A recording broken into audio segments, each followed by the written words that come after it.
Thank you for your patience, everyone.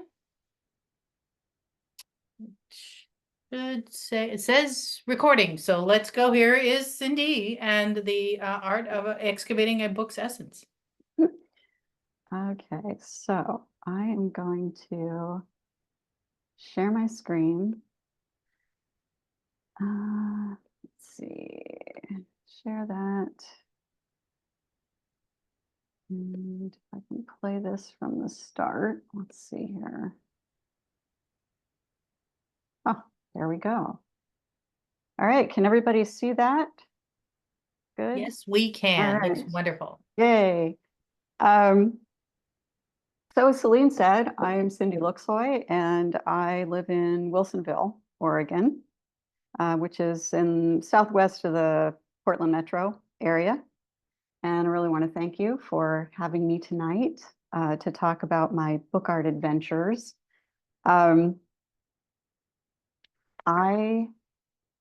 been with the Book Arts Guild, and actually I forgot to change this on my slides, sorry. This was, it should say bag and it should say 2022, but I have been a hand binder and book artist for about the last 10 years or so. And as Celine mentioned, one of my pieces was in the group faculty staff exhibit at Focus on Book Arts this summer. And I've had 2 solo exhibits, one at Clackamas County Arts Alliance in Oregon City, Oregon, from June to September this year. And then I also did one at the Sherwood Public Library in City Hall that celebrated National Book Month. And I did that in September this year. And I consider myself a book artist and explorer, as everything about books intrigues me. And my passion of late is excavations, which is what I'm here to talk to you about tonight. So book excavation has many forms and masters of the art. James Allen was my main inspiration to start, and I recently discovered Brian Detmer. And rather than attempt to explain everything about excavation, I thought it might be instructive to watch a couple of short videos, one about James's work and one about Brian's, to hear what they have to say about book excavation as an art form. And I'm going to, let's see, share these. So this one is about James. And I hope that it will work. Okay, come on.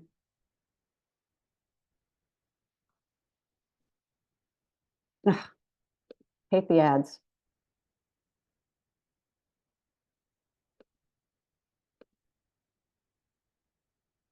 Oh man, okay. I'm sorry about this. Let me go back here and try again. Well, worst comes to worst, you can wing it and describe it, and then we'll put the links on our webpage after the talk. But we'll give it a chance here. Yeah. They mad at Sorry. me? They not like me anymore? I'm scared to ask. We could just skip the ads. It would be great. And we all have to go through this. So Oh, I know. Aha. All right. There we go.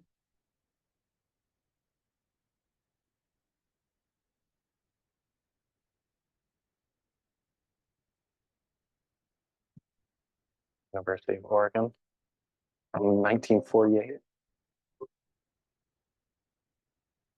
Books with interesting illustrations are always fun, like that one. I find old books, sometimes new books, and I alter them. I leave all the pages bound, but I cut through the pages to reveal the content. So I just make sculptures out of books.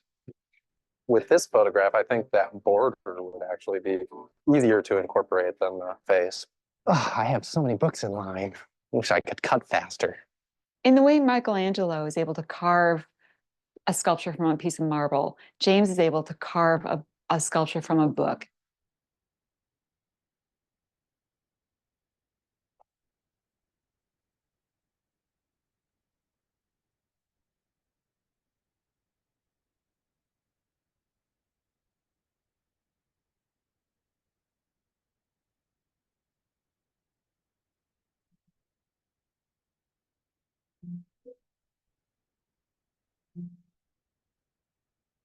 Just trying to set the stage where the different elements of the book seem to be interacting, almost like you could see them moving or communicating with each other.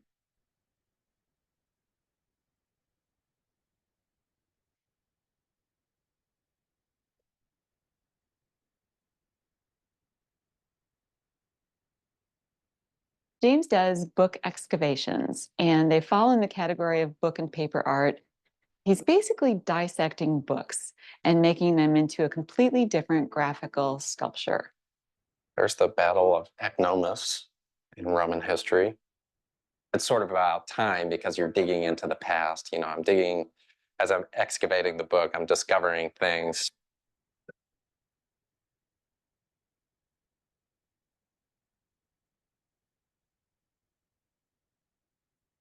Always intriguing to see how the past mirrors the present.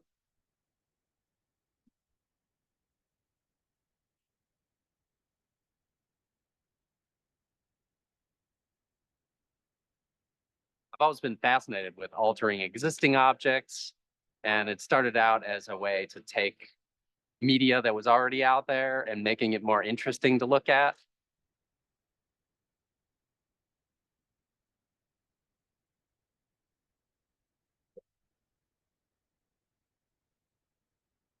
I always am surprised by the things that emerge out of the books. Something that I hadn't even thought would be included will all of a sudden line up in a really nice way.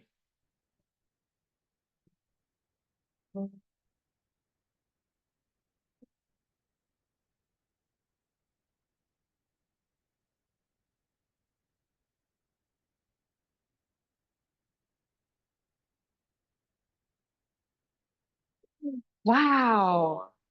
Oh, you don't do very many with color illustrations. He can look at a book, find that central illustration, create a narrative around it, and make this beautiful sculptural object. And how he does that one page at a time really is amazing. Laura Russell owns 23 Sandy, a Portland gallery dedicated to book arts. James is one of the artists she represents to libraries and other clients. Wow, well, you have amazing timing because I just have a library yesterday call me and ask for books with botanical illustrations. A lot of these books, if he wasn't rescuing them and making art of them, they would be lost. Books are being discarded by libraries on a regular basis these days. They're really literally recycling box loads and box loads of books. Yeah, people do ask me that, like, do I feel bad about cutting the books up? And I guess I do sometimes think about, especially with the older books, just wondering how many of them are left. But a lot of times, like the encyclopedias I just found, they were just sitting on the curb.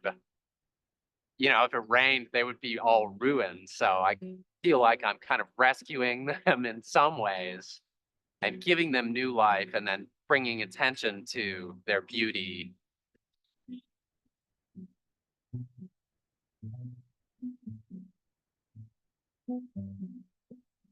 Just in the center. Let's take these two down. No, I think take all three down. Take all three down. Just have this And up only in the have center of that. Okay. When he's not carving, James works for Jane Beebe at PDX Contemporary Gallery. It's, I think, interesting for a working artist to see the nuts and bolts of how a gallery works.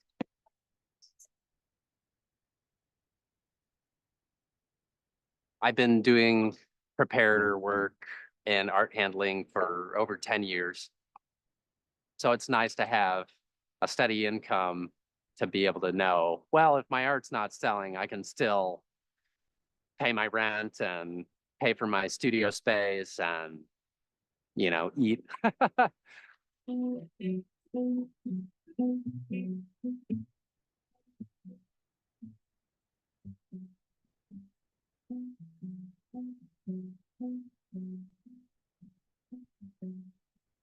I just want every little section of it to be interesting to look at so that the longer you look at it, the more you're noticing some little word, or maybe there's like a little eyeball looking out at you that you didn't notice. As many little hidden details as I can get.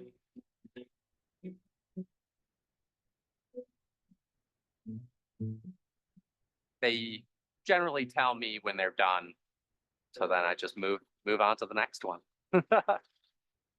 Nice. Can I take a picture of you with it? Sure.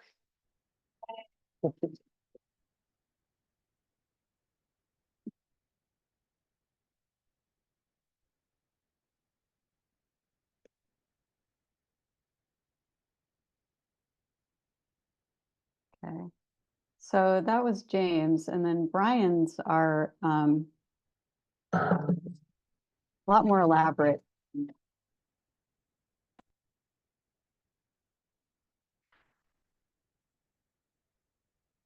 I'm an artist and I cut books.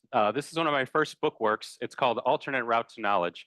And I wanted to create a stack of books so that somebody could come into the gallery and think that they're just looking at a regular stack of books. But then as they got closer, they would sort of see this rough hole carved into it and wonder what was happening and wonder why and think about the material of the book. We're So not I'm seeing interested in the texture, but I'm more interested in the text and the We're not images seeing that that we as a find within total books. object.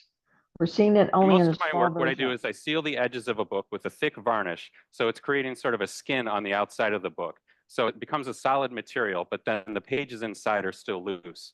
And then I carve into the surface of the book, and I'm not moving or adding anything. I'm just carving around whatever I find interesting.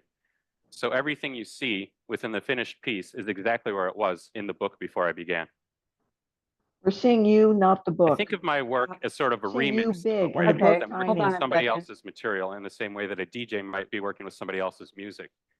Okay, so you're not seeing this video? We're seeing it, but we're seeing it tiny and you big. Oh, well, that's interesting. I'm Okay. seeing it, I'm seeing it perfectly big. Yeah, I had it Really? full screen. Well, okay, never mind. I did something different, so maybe, I'm sorry to interrupt. No, that's okay. I'm glad you did, because I want to make sure that everybody sees it. This was a book of Raphael paintings, the Renaissance artist. And by sort of taking his work and remixing it, carving into it, I'm sort of making it into something that's more new and more contemporary. Wow. I'm thinking also about breaking out of the box of the traditional book and pushing that linear format and try to push the structure of the book itself so that the book can become fully sculptural. I'm using clamps and ropes and all sorts of materials, weights, in order to hold things in place before I varnish so that I can push the form before I begin. So that something like this can become a piece like this, which is just made from a single dictionary. Or something like this can become a piece like this. Or something like this, which who knows what that's going to be or why that's in my studio, will become a piece like this. So I think one of the reasons people are disturbed by destroying books, people don't want to rip books, and nobody really wants to throw away a book, is that we think about books as living things. We think about them as a body, and they're created to relate to our body as far as scale, but they also have the potential to continue to grow and to continue to become new things. So books really are alive. So I think of the book as a body, and I think of the book as a technology. I think of the book as a tool. And I also think of the book as a machine. I also think of the book as a landscape. This is a full set of encyclopedias that's been connected and sanded together. And as I carve through it, I'm deciding what I want to choose. So with encyclopedias, I could have chose anything, but I specifically chose images of landscapes. And with the material itself, I'm using sandpaper and sanding the edges, so not only the images suggest landscape, but the material itself suggests landscape as well. So one of the things I do is when I'm carving through the book, I'm thinking about images, but I'm also thinking about text, and I think about them in a very similar way, because what's interesting is that when we're reading text, when we're reading a book, it puts images in our head. So we're sort of filling that piece. We're we're sort of creating images when we're reading text. And when we're looking at an image, we actually use language in order to understand what we're looking at. So there's sort of a yin yang that happens, sort of a flip flop. So I'm creating a piece that the viewer is sort of completing themselves. And I think of my work as almost an archaeology. I'm excavating and I'm trying to maximize the potential and discover as much as I possibly can and exposing it within my own work. But at the same time, I'm thinking about this idea of erasure and what's happening now that most of our information is intangible, and this idea of loss. This idea that not only is the format constantly shifting within computers, but the information itself, now that we don't have a physical backup, kind of has to constantly be updated in order to not lose it. And I have several dictionaries in my own studio, and I do use a computer every day. And if I need to look up a word, I'll go on the computer because I can go directly and instantly to what I'm looking up. I think that the book was never really the right format for nonlinear information, which is why we're seeing reference books becoming the first to be endangered or extinct.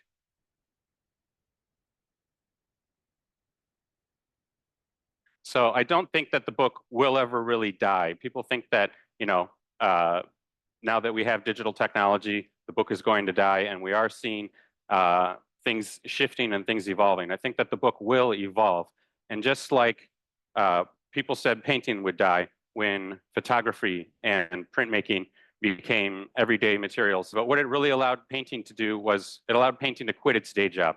It allowed painting to not have to have that everyday chore of telling a story. And painting became free, and it was allowed to tell its own story. And that's when we saw modernism emerge and we saw painting go into different branches.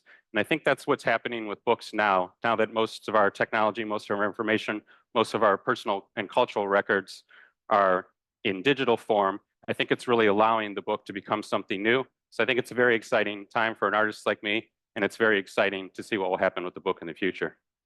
Thank you.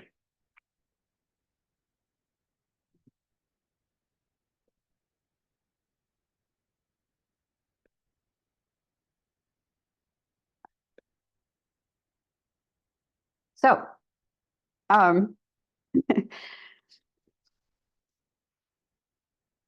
my work isn't as prolific as James's or on the grand scale of Brian's. That said, I do have 6 excavations that I've done of my own that I'd like to share with everybody. And these are the titles of them, and I'll talk about each of them as I go through my presentation. So the first one, Flower Fairies Discovered, was my first excavation. And I started it during a private virtual lesson with James Allen in September of last year, and continued the work afterwards for about 8 hours that day. The book, Flower Fairies of the Seasons, is written and illustrated by Cicely Barker and was published in 1981. And as I work on these books, I like to find out about the author and the illustrator. And so I found out that Cicely was born in England in 1895, and she suffered from epilepsy as a child and remained physically delicate for most of her life. And since she was unable to go to school, she was homeschooled, and she spent much of her time reading and drawing. And her father enrolled her at the Croydon Art Society when she was 13. And at 16, she was elected a life member of the society, the youngest person that ever received that honor. She always used real life models, most of whom came from the kindergarten her sister Dorothy ran in the back room of their house. She always asked the child model to hold the flower, twig, or blossom of a particular fairy so that she could be sure of the accuracy of her drawing and the depiction of shape and texture and form of the plant. Her only alteration was that she enlarged the flowers to make them the same size as the child that was holding them.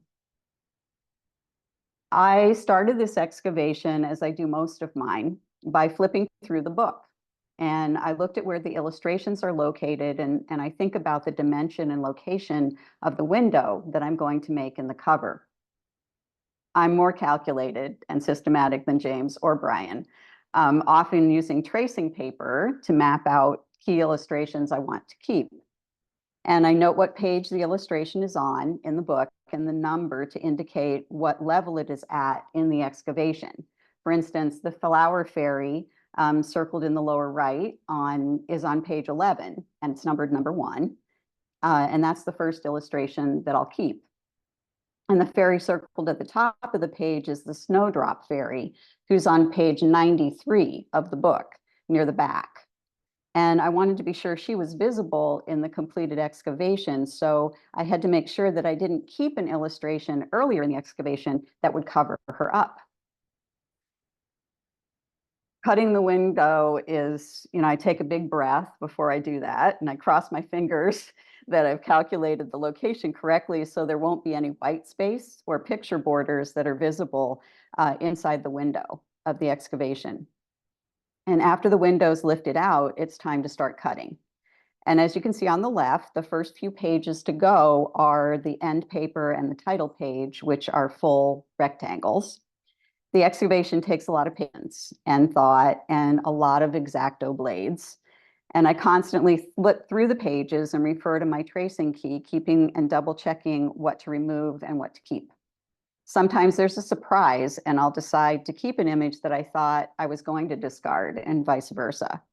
In this book, I generally followed the early tracing pretty closely, and the snowdrop fairy, which is circled in brown on the right, ended up nicely framed by the other images. When the book is fully excavated, I use washi tape to finish the window edge, and I add an acetate window inside the cover to protect the interior. The pages are left free, not glued, so that the book can be carefully explored to discover what remains, both the text and the images. One of the advantages of not gluing the book closed is that you can flip through and see the illustrations that are still intact but hidden by the retained images. For instance, the Christmas tree fairy on the left can't be seen when the book is closed. What one does see is the snowdrop fairy, circled and highlighted through the Christmas tree fairy's torso. And on the right of the slide is the full illustration of the snowdrop fairy, which is completely intact in the book. The only part of her that you can see, though, is her face when the book is closed. It seemed a shame to discard the excavated flower fairy images, so I collaged some of them on the slipcase. And I'm still trying to figure out what to do with the few that I have remaining. Window to a Gift was my second excavation, and it's the first one that I did of an adult book. It's a first edition hardcover of Gift from the Sea by Anne Morrow Lindbergh that was published in 1955. And it's illustrated by George W. Thompson.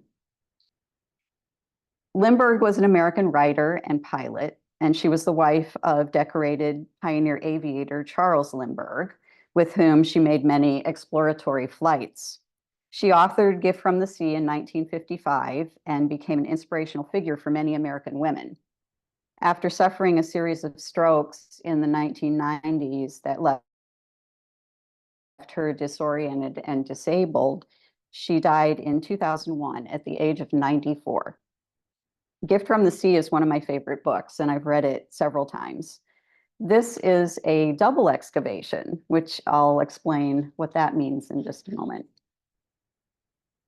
So again, the excavation started in a similar way to Flower Fairies. I mapped out the sequence with tracing paper, calculated the window dimension, etc. I highlighted 3 illustrations that I wanted to keep, which happened to be on the title page of the book, which is a star and 2 waves.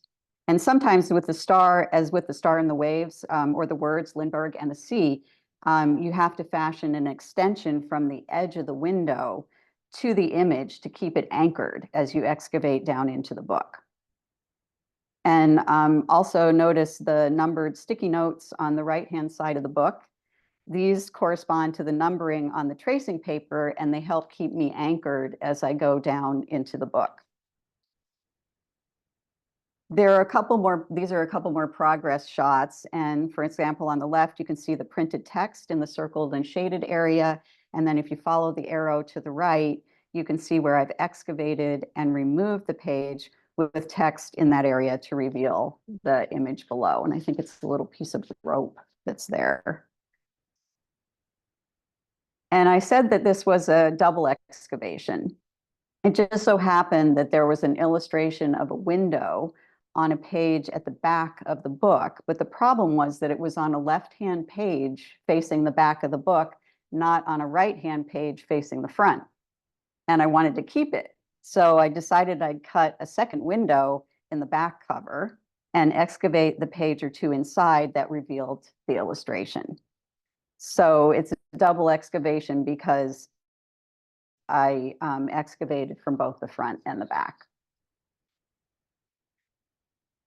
It came with a slip cover, so I collaged some of the excavated illustrations onto it, and you can see that on the left. And then I love displaying the excavated books kind of fanned, so you can see the depth of the work through the window. And you can see that on the right-hand side here. And also, the pages in the book weren't numbered, and so I had to hand number them with pencil before I started the excavation for reference. And you can see that in the shading on the right-hand side. This one is called Black Art Revealed, and it's an excavation of 6 on the Black Art, which was edited, introduced, and signed by John Ryder. And it was published in 1961 by the Wynkin de Worde Society of London. And this book is number 295 in a 400 copy edition.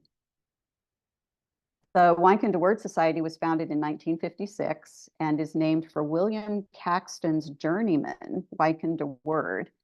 Caxton was an English merchant and a diplomat and writer in the 1400s, and he's thought to be the first person to introduce a printing press into England in 1476 as a printer, to be the first English retailer of printed books.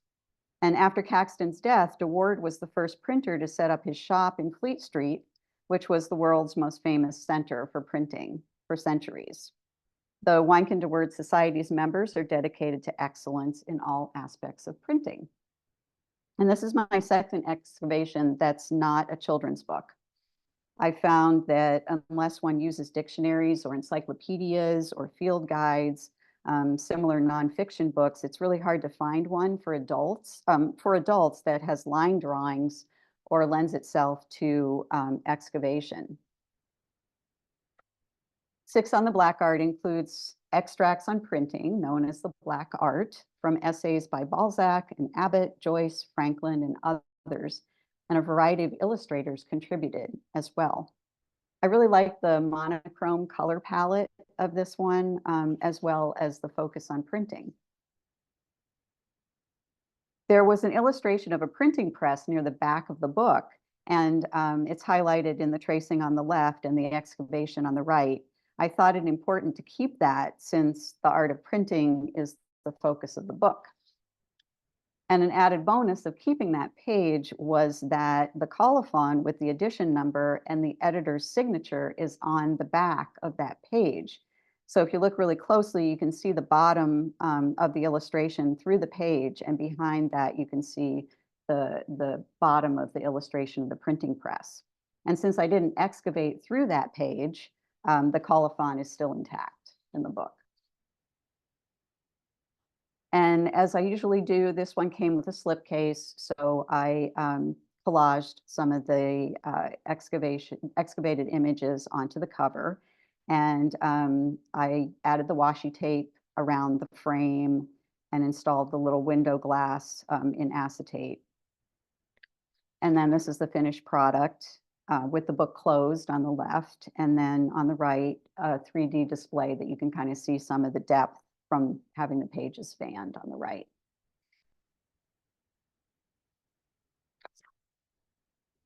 A Tree Explored is an excavation of Once Upon a Tree, Life from Treetop to Root Tips by James B. Nardi, that was published in 1993. And this is another example of why children's books they really lend themselves so well to excavation. The line drawings are really detailed and kind of whimsical, and you have a lot of choices about what to remove and what to keep. James Nardi is a research scientist in the School of Integrative Biology at the University of Illinois. And some of his other books include Life in the Soil, a guide for naturalists and gardeners, Discoveries in the Garden, and Close Encounters with Insects and Spiders. And this is a more elaborate double excavation than Window to a Gift. It also has a couple of other surprises. By now, my approach to excavation is pretty familiar. So this slide shows the tracing map on the left, while the early stages of the excavation you can see on the right. And you can see how the composite starts to come to life as the excavation proceeds. And I also have the sticky notes on the right-hand side, which is my map in combination with the tracing, to be aware of where I'm at and what's important to keep.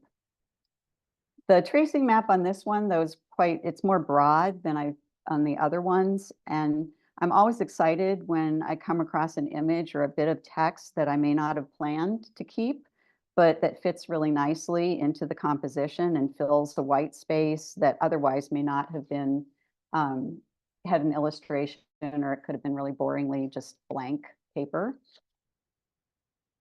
And this is a close-up of the front of the book, and you can see how richly detailed an excavation can be. And I also like to keep phrases or words of the text that add interest and tell some of the story that's in the covers. I mentioned some surprises about a tree explored. One is illustrated here. So you can see the front cover of the book in the upper left. I liked it so much that it seemed really a shame to just discard it. So I turned it into a hinged door on the cover, as you can see on the right. And I like it because it also protects the window and it adds another dimension to the piece.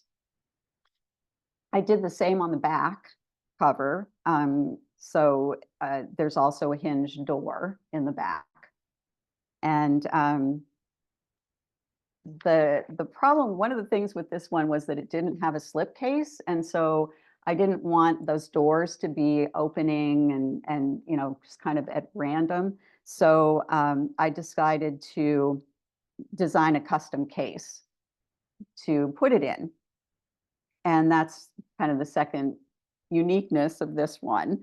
The closed case is on the bottom left, and it has a magnetized closure on it, so it keeps the book nicely nestled inside. The excavated illustrations and text from the book are collaged on the inside of the cover, and they're slowly revealed as you open the case and remove the book. There were some really tense moments as I designed this and I assembled the enclosure, but I was really very happy with how it came out. Tribute to Georgia is one, well, Georgia O'Keeffe is one of my favorite authors, artists, painter. She also is a writer, but really her art is what I'm very inspired by. And Tribute to Georgia is an excavation of a book called My Name is Georgia by Jeanette Winter that was published in 1998. Georgia O'Keeffe is one of the most significant artists of the 20th century. She's renowned for her contributions to modern art. She was born in 1887, the second of 7 children, and she grew up on a farm near Sun Prairie, Wisconsin. By the time she graduated from high school in 1905, she determined that she was going to make her way as an artist. By the mid-1920s, she was recognized as one of America's most important and successful artists, known for her paintings of New York skyscrapers and her radical depictions of flowers. In the summer of 29, O'Keeffe made the first of many trips to northern New Mexico, which became her permanent home in 1949. And late in life, and almost blind, Georgia enlisted the help of several assistants to enable her to continue creating art. She died in Santa Fe, New Mexico in 1986 at the age of 98. And this excavation is really my most elaborate one to date. The illustrations in the book are really beautiful, and I didn't want to hide any of them, which is usually what happens when you excavate a book. So I decided to step out as my usual technique and turn the images into a whimsical expression of Georgia and her unique personality and style. So the tracing map for this one was really simple. I cut a rectangle in the cover, and I cut rectangles out of the book all the way to almost the back page. And so it was pretty straightforward. And the back page was actually on the previous slide. So this, you can see on the left here, is the last page in the book, which is still in the book. And then since the illustrations were on both sides of each page, I wanted to keep all of them. So I made a jig that I could use to center on the image on each page, and then cut a circle with my X-acto knife from each page. And I decided to make an accordion book of the circles that's hinged by washi tape. And as I was working on it, I thought, you know, what if I turned the book into a hat that is like the iconic black gaucho hat that Georgia sported on her long walks in New Mexico? So I fashioned a circular cover with board and black felt, and then I made a larger circle for a brim. I added feathers on top and a hat band with felt and leather to tie it all together. And when the accordion book is fully extended, it's actually 88 inches long, or about 7.5 feet. And it has 22 pages with 44 illustrations. And there are magnets in the cover of the book and in the brim, as well as in the back of the brim and the back cover of the larger book. So it allows the accordion to be detached from the brim and read like a book, but it also enables secure attachment of the entire hat to the larger book. So it sits inside the book. And to accommodate the height of the accordion hat inside the window, I built out a well from bookboard to place on top of the front cover. And that required 5 or 6 layers of board glued together and sanded, then covered with black book cloth and glued with PVA to the front cover. The well rim incorporates part of the dust jacket, which matched the front cover of the book. And the rim and window are edged with washi tape, matching the hinges on the accordion book. There's a lid on top of the well, and when it's all assembled, the image on the well cover, the well rim, and the book cover all align to add a coordinated third dimension to the piece. And surprisingly, although I didn't plan it this way, most of the text inside the book is still intact. So you can read the entire story of Georgia's life and art by carefully flipping through the pages of the excavated book. Tribute to Georgia was really challenging at times, and it evolved as I problem solved and pivoted throughout the process. But overall, it was really fun to do, and I really love watching other people as they explore it and, you know, layer by layer discover what's inside. And Cranes Rising is my most recent excavation. It's still a work in progress. This is Sadako and the 1,000 Paper Cranes by Eleanor Kerr, with illustrations by Ronald Himmler, and it was published in 1977. There is a dedication signed by the author on the title page that's dated March 1986. The book is based on the life of a real little girl who lived in Japan from 1943 to 1955. She was in Hiroshima when the United States dropped an atom bomb on the city, attempting to end World War II. 10 years later, Sadako died of leukemia as a result of radiation from the bomb. I started working on this project about 6 months ago, and I still have a lot more to do. I wanted to keep images on both the right and left-hand pages, and so I double excavated it. And it also has some other unique features. The tracing map for the front excavation is on the left, and in the middle is for the back excavation. And you'll notice that these are really very general, much more general than other ones that I've done. And I feel like the more I do excavations, the less I feel like I need detailed maps, and the more relaxed I am about discovering and deciding as I go down into the excavation. I kept part of the inscription and the author's signature, as I felt like it really added a good personal element to the work. And I framed the windows with washi tape, decided to make hinge doors on the front and the back, and those are shown on the left and the right. The images from the dust jacket are glued to the outside of the doors, and I chose the green washi tape to complement the colors that were in the dust jacket. Since the book is about paper cranes, I cut the excavated cover rectangles into triangles to look like wings when the doors are open. And the view on the left is looking down on the book from above, so you can see the wings on either side. And then the view on the right is toward the spine. The front and back excavations are shown here with the doors open. And the text on the inside of the wings is from the dust jacket, and that tells Sadako's story. When she became ill from radiation, she recalled a Japanese legend about paper cranes. And as the legend goes, if a sick person folds 1,000 cranes, the gods will grant her wish and make her healthy again. Unfortunately, when Sadako died, she'd only made 644 paper cranes, but her classmates folded the remaining 356 so that 1,000 cranes could be buried with her. Since paper cranes are an integral part of this story, I decided to fold some as part of the piece. I don't plan to make 1,000 or 356, but I've made about 70 of them in a variety of beautiful, lively colors.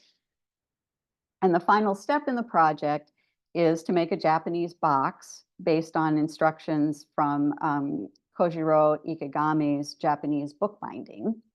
And the box will be big enough to fit the excavated book in the bottom with a shelf on top of it as a divider.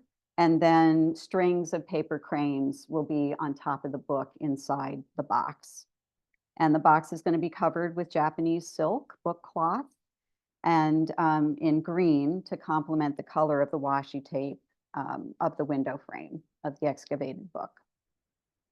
And there are still probably some other unique details and elements that I'll find to add as I continue to work on it. Eventually, the work will tell me when it's done. And I have several books in my studio waiting to be excavated, which you can see listed on this slide. And I'm thinking, maybe the Pooh's Little Etiquette book is going to end up inside a honey pot, or maybe I'll incorporate a pop-up element or two in Monet's garden using techniques that I learned at this workshop I attended by Colette Pooh at Women's Studio Workshop this summer. I have no idea how each of these works will emerge and evolve, and that's what's so exciting about book art and book excavation. And I can't wait to embark on these journeys of exploration and discovery. And that pretty much wraps up my presentation. I have so much enjoyed sharing my work, and I'm happy to answer any questions you might have. And I really thank you for your attention. Thank you, Cindy. That was amazing. I really enjoyed starting off with those two videos by the other two artists. We sort of got like a 3-in-1, 3 artists for the price of one tonight, because it was fun to get a little glimpse in their work, and which was similar but also so different. I really enjoy how your books really celebrate the content of the book. James and especially Brian really are going for something that's more abstract or I mean, they're very visual, but they aren't as focused on the content, and you really seem to honor that content. I really like that. We had a couple of questions. Oh, Emily Yeah, wants your I like contact the- info back up. Oh, Oh. we can put it in the Wait a minute. chat. I have to. Yeah, we can just put it in the chat. So there were a couple of questions. Lisa wondered about the jig that you used for cutting the Georgia O'Keeffe book, by which I assume, and she can clarify, she's talking about the circles, because those are the thing that are so difficult to cut. So did you use a shape, Yeah, or how did you cut those? You know, I want it. Well, so you'll notice that there was like a window cut in the circle. So I could see, I cut out the circle to the size that I wanted, and then I cut that window in it so that I could see the illustration on each page, because I wanted to make sure that, you know, the illustration was kind of centered in each of those circles. And then I just cut around them with an X-acto blade for all 22 pages that I did. Slowly. Yeah, I didn't even think carefully. about the fact that if you put something over it to cut around, then suddenly you can't see the image anymore. Right. And Yeah. Yeah. and so in your books, do you cut each page individually, one at a time? Yep. Yes. Wow. Yep. And I usually have a so behind the page there'll be a either a really like a piece of board or a thin cutting mat or something to protect the rest of the book underneath, because I don't want to cut through more than one layer at a time. Unless, of course, there isn't something that I want to keep on those next pages. So I might cut through like 2 or 3 pages at a time sometimes, but it really just depends on what I want to keep and what I don't mind losing in the book. Now on your double excavations, that's where you're cutting from the front, and then you turn the book over and you cut from the back. So do your images for the front one come from like the first half of the book, and then from the back one from the back half of the book? Right. Yep. Yep. So the ones on the front will be on the right-hand pages of the book, and then the ones on the back will be on the left-hand pages. And I go, you know, I mark where the center of the book is, and it's pretty much, you know, centered in there as far as how far I excavate from either side. And I try to leave, you know, like 2 or 3 pages in the middle of the book, because otherwise you'd be able to see through to the whole front of the book or the back of the book, because there wouldn't be anything blocking the view. Yeah. So many complicated elements. I don't even know how you pick when you decide a picture is worth digging down to, or should you cut through it and just you know go for the back excavation. I mean, there's so many decisions to make as you build those books. Yeah, well, and as you look through, you know, that's why I say, like, I start with flipping through, and I have to have a map of sorts, and you know, because I don't want to keep something, you know, further to the front of the excavation that's going to hide something that I really want to keep at the back. And so it does take a bit of, you know, thought process mapping of it as to, you know, okay, if I keep that, well, then what's that going to hide? And one thing I think is really fun, though, is that, you know, like I could take another copy of, say, the fairy, you know, the forest fairies, and I could do a completely different excavation with the same book, because I would, you know, if I kept other illustrations and took out ones that I removed in the first time around. Oh, right, because an illustration that you keep sort of informs what your subsequent illustrations look like, because they're taking that space. Yeah, so you know, I think it would be fun at some point to do maybe, you know, 2 or 3 of the same book, but excavate it differently each time. I think that would be really fun to do. Yeah, Kim Once I get to do all the commented rest she of it. wanted to go back through, now go look through all my books to find one to excavate. And I feel like the same. It's like, oh, I'm gonna look at an illustrated book so differently from now on. Mm-hmm. Yeah, you really do. And, some of the other things too is like when I'm trying to decide if I'm going to, buy a book, to excavate it, it's like you have to think about, okay, how big is the window that I'm going to make in the cover? And then where are the illustrations located in the book? Are they all kind of centered, which isn't ideal, or are they in different places on those right-hand pages if you're coming from the front, so that when you are excavating down, you're not going to end up with a bunch of white space left. So it's a different way of looking at things. And that was one of the problems with the Georgia book, was just that I loved all of those illustrations. It's like, I don't want to cover anything up. I don't want to remove anything. I just want to use all of them. So I'm going to make this little book. So what you're suggesting is don't excavate books by your favorite authors or artists because you won't be able to make those decisions as well. Maybe, or as easily. Yeah. As easily. Yeah, true. How many hours would you say average it takes to complete Oh gosh. one of your books? The first one that I did, the Flower Fairies, I finished the actual excavation in one day, because I worked with Alan for a couple of hours, and then I just kept working on it. So for another 8 or 9 hours that day.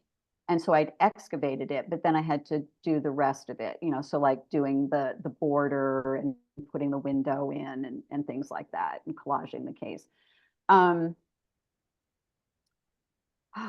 Boy, it kind of varies with the book, how many total pages it has, how thick the pages are. Like the Black Art Revealed, those were very thin pages, and so you can work through those a lot quicker than something that has a lot more illustration or that has thicker pages. I don't know.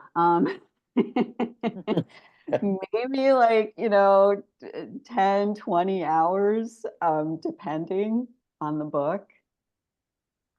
Yeah. And then, of course, I have to do all the rest. I mean, that would just be the excavating part of it.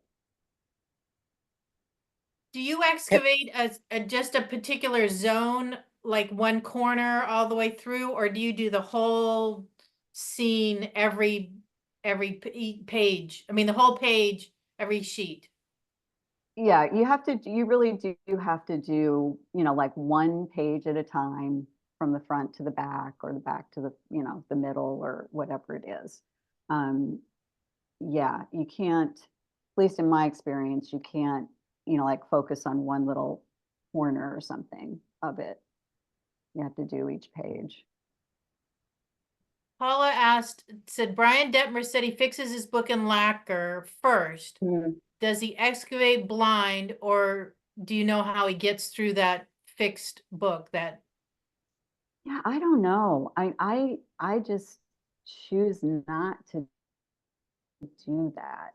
I just think it would be difficult to, to have it so static like that, and to be cutting down through, because you don't, you wouldn't have anything between the pages protecting the page below.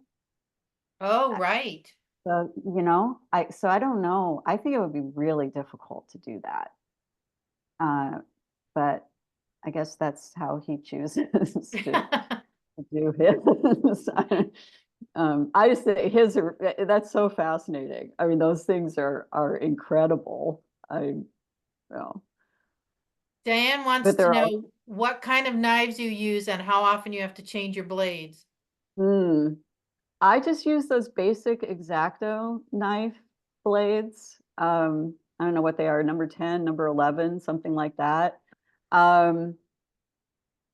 Again, depends on the thickness of the pages and the kind of paper that the book is made of, but I probably switch, and how big it is, because if you have a smaller excavation, you can cover more um, territory, more surface area with the same blade.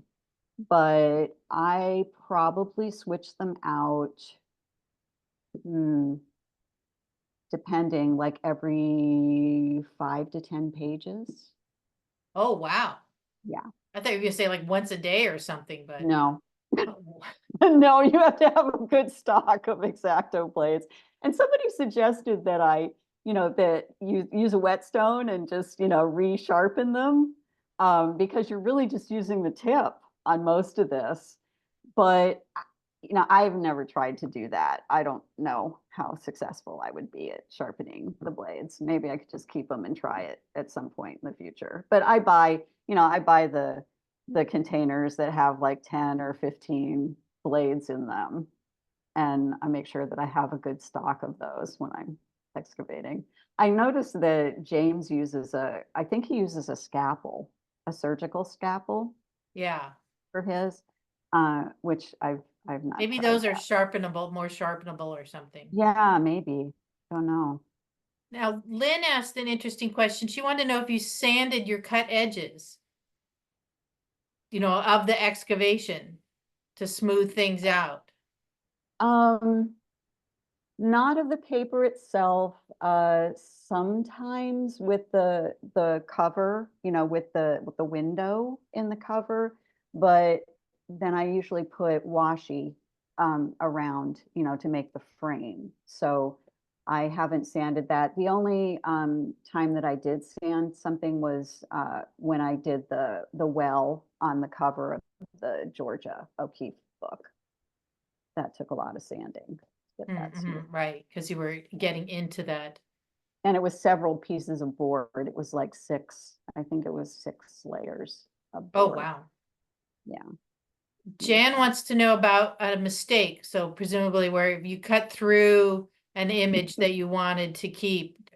She says, are they correctable, or do you just have to change your plan, or are you is all your mapping and planning make it so that you don't do that? I suppose if if you did cut something out that you wanted to keep, that you could carefully, like on the back side, tape it back in. I think of what it might have been with Gift from the Sea, that I might have had one of those oops moments, like, oh, I didn't plan to cut that particular piece out.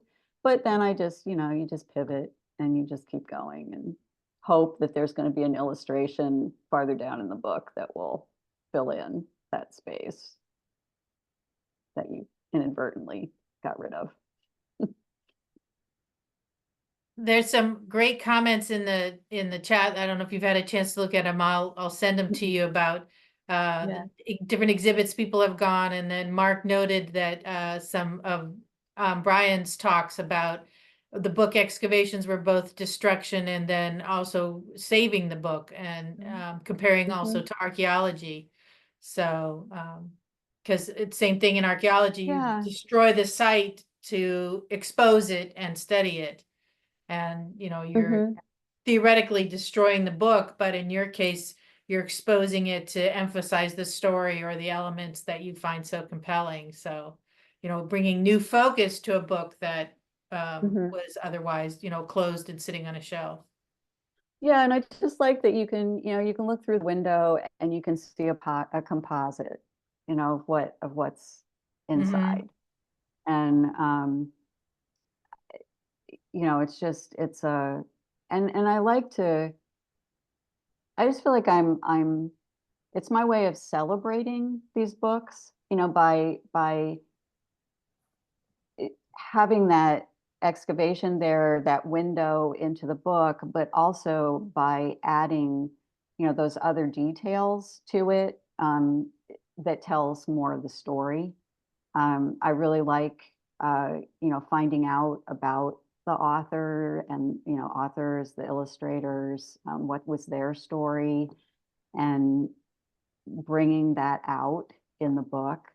I love with Sadako and the 1,000 Paper Cranes. I've had so much fun making all of those little cranes. And one thing I didn't have in my presentation. So I made those wings, which I was so excited about. It's just like, oh yeah, this is so cool.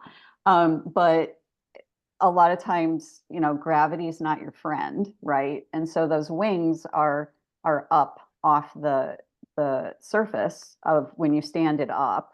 They're up off the table surface or whatever where it's displayed, and so gravity kind of works against you because the wings slope down.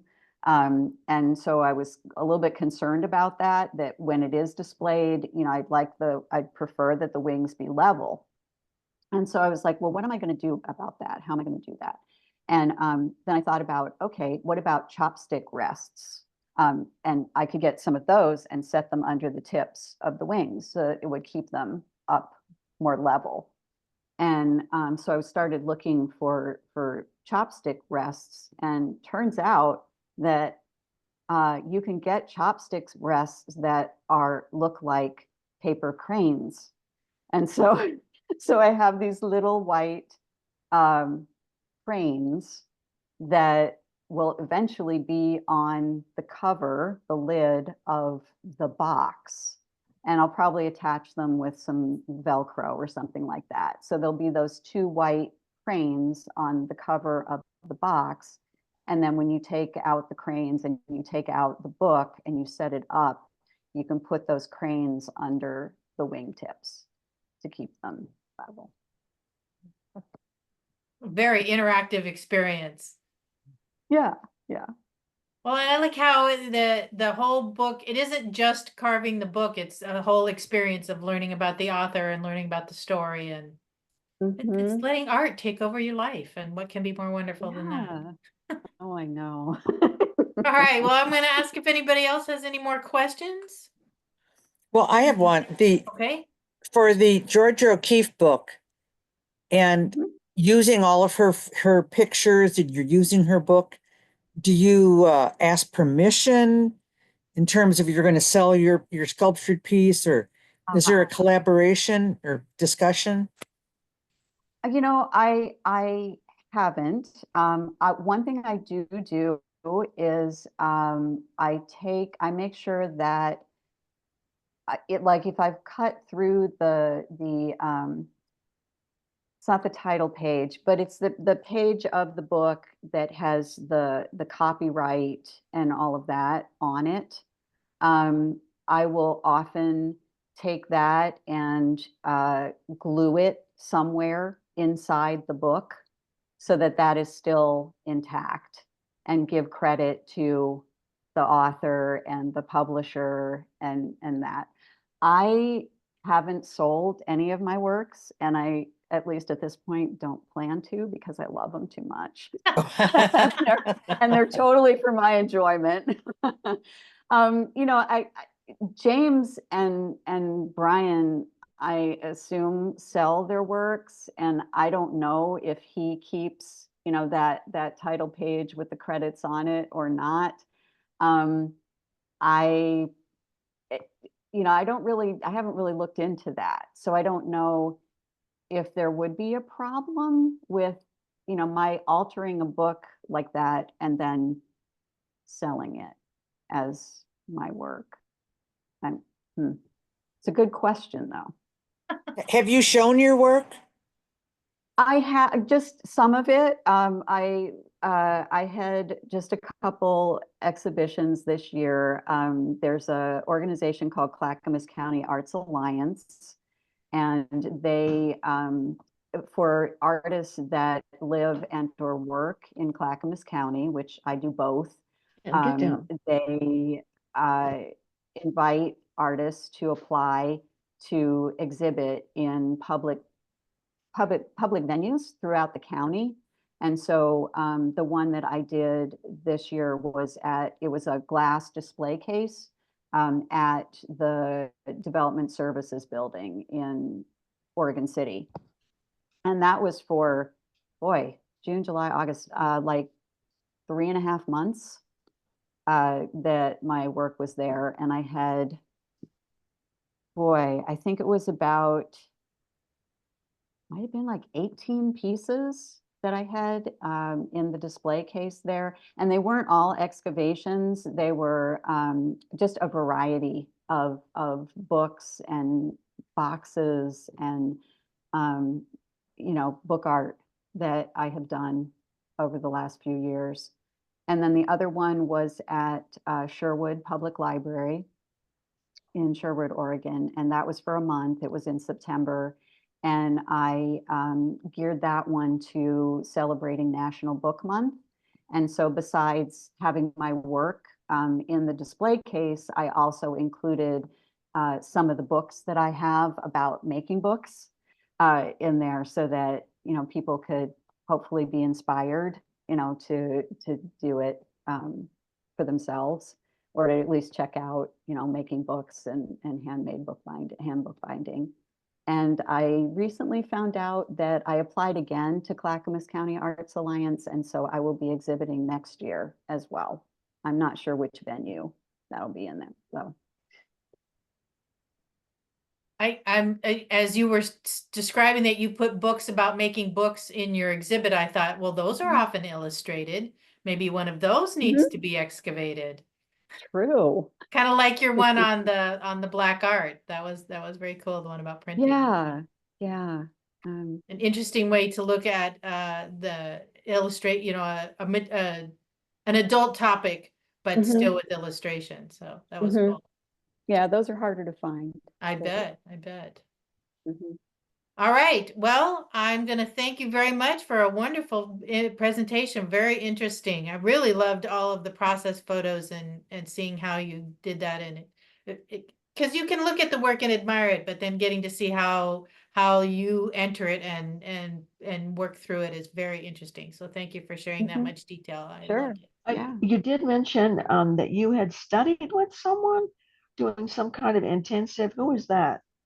Oh, well, so with James Allen. Oh, okay, So with James Allen. I first saw one of his excavations at I volunteer with, I'm a member and I volunteer with Sitka Center for Art and Ecology, and they have an art invitational every year. And so it was a few years ago, and I saw he had a couple of his pieces in the invitational, and I was looking at him and I'm like, wow, those are cool.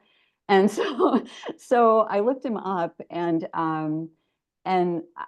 you know, I was just like, I wonder if he offers workshops or anything like that. And I wasn't finding anything. So I reached out to him. I found his website and I emailed him and I said, you know, do you teach how to excavate? And he said, well, no, I usually don't do excavations, but I'd be happy to do a private lesson with you if that's something you're interested in. I was like, well, yeah, cool. And so we set it up, and that was in September of last year. And it was, I think we spent like, I don't know, 3 or 4 hours on the ferries one, which is the first one that I did. And, you know, just me asking him questions and him kind of following along, and we were talking as I was working my way through it. And, you know, and I sent him a couple of pictures of it when I was finished. And he offered to also, oftentimes he'll put his in like shadow boxes or display cases that he builds. So glass, you know, enclosures or framed. And, you know, he offered to show me how to do that as well. But I personally like to be able to still interact with the book, which is why I don't glue it. And I just like to have it so that people can look through it and still experience it as a book, although you can't, you know, everything isn't readable at that point. Let's go. Come on, let's go.